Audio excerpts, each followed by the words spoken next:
IPC 306 किसी भी व्यक्ति को आत्महत्या के लिए उकसाना, इसका एक लेटेस्ट जजमेंट आपसे शेयर कर रहा हूं जो आरोपी के पक्ष में है। आरोपी का नाम लिखा गया था सुसाइड नोट में, उसके बावजूद भी हाई कोर्ट ने इस केस को क्वैश कर दिया। शॉर्ट में स्टोरी ब्रीफ करता हूं और कानून भी बताता हूं। साथियों, आपको पता है कि आईपीसी 306 का मतलब होता है किसी व्यक्ति को आत्महत्या के लिए उकसाना। इसमें 10 साल तक की सजा का प्रावधान होता है। ये जो केस आपसे शेयर कर रहा हूँ, ये केस है ओनकप्पा वर्सेस स्टेट ऑफ कर्नाटका। इस मामले की कहानी कुछ ऐसी है कि एक लड़की है श्रुति, जो एक घर में मैड का काम करती है। उसी घर में 2 साल से निवास कर रही है। जो श्रुति है, उसकी माँ कभी कभार उसके घर में आया करती थी बेटी की पूछताछ के लिए कि बेटी कैसी है। एक दिन उसकी माँ को सूचना मिलती है कि उसकी बेटी ने पंखे से लटक करके सुसाइड कर लिया है। जैसे ही माँ को सूचना मिलती है, तत्काल वो वहीं जाती है जहाँ बेटी रहती थी। उसने देखा कि यहाँ पे बेटी लटकी हुई है। आसपास वालों की मदद से दरवाजे को तोड़ा गया, पुलिस भी थी वहाँ पे। वहीं पे एक सुसाइड नोट भी बरामद हुआ। सुसाइड नोट में ये लिखा हुआ था कि मैं एक लड़के को पसंद करती हूँ, उससे मिलना चाहती हूँ, और आगे और भी कहानी थी। और आखिरी में ये लिखा था कि मेरी मौत का जो जिम्मेदार है वो ओनकप्पा है। मैं ओनकप्पा की वजह से सुसाइड कर रही हूँ। ओनकप्पा कौन है? ऑनर है, जिसके घर में वो निवास करती थी। तो साथियों, आप देखेंगे यहाँ पे स्पष्ट नाम लिखा हुआ था ओनकप्पा का कि उसकी वजह से मैंने सुसाइड किया है। मुकदमे में पुलिस ने जांच किया, महिला के बयान लिए गए, महिला ने अपने बयान दिए। उसके बाद मामले में चार्जशीट फाइल की गई।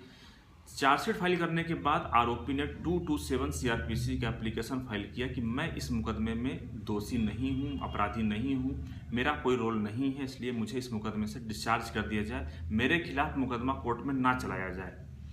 सेशन कोर्ट ने एप्लीकेशन रिजेक्ट कर दिया।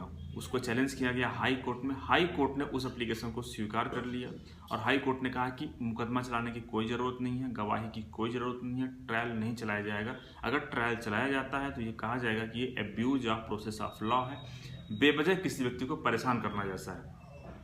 उसकी वजह क्या है? उसकी वजह है 306 का जो कानून है वो 306 का साथियों जो कानून ये कहता है कि किसी व्यक्ति को आत्महत्या के लिए अगर कोई उकसाता है तो वहाँ पे 306 का मुकदमा दर्ज होगा।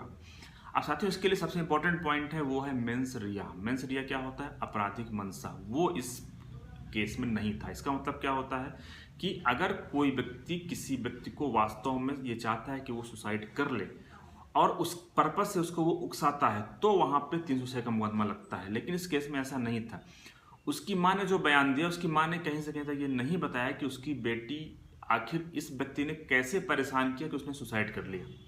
ये तो बात सही सुसाइड नोट में लिखा था कि इसकी वजह से मैं सुसाइड कर रही हूँ, लेकिन उसने वास्तव में व्यक्ति ये चाहता था कि ये व्यक्ति लड़की सुसाइड कर ले, ऐसा कहीं पॉइंट नहीं था। ये पॉइंट मिसिंग था।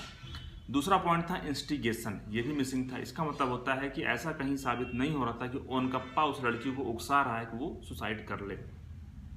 अब कोई व्यक्ति किसी लड़की को डांट रहा है कि भाई तुम ऐसा मत करो, ये गलत है, या फिर उसको एक प्रकार से डिनाई कर रहा है जो वो चाहती है, तो उससे ये साबित नहीं होता है कि ये व्यक्ति वो चाहता है कि वो सुसाइड ही कर ले। बल्कि हो सकता है उसके भले के लिए कर रहा हो, या फिर मान लीजिए कि कुछ हद तक मान भी लें कि उसने कुछ गलती किया है, लेकिन इसका मतलब ये नहीं है कि वो व्यक्ति ये चाहता था कि वो लड़की सुसाइड कर ले। ये पॉइंट यहाँ पे मिसिंग था।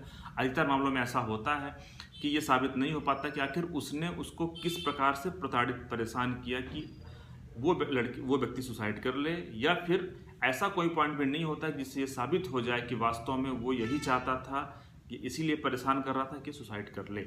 अगर ये पॉइंट आपके केस में नहीं है तो आपका मुकदमा क्वैश हो सकता है, जैसा कि इस मामले में हुआ था। धन्यवाद।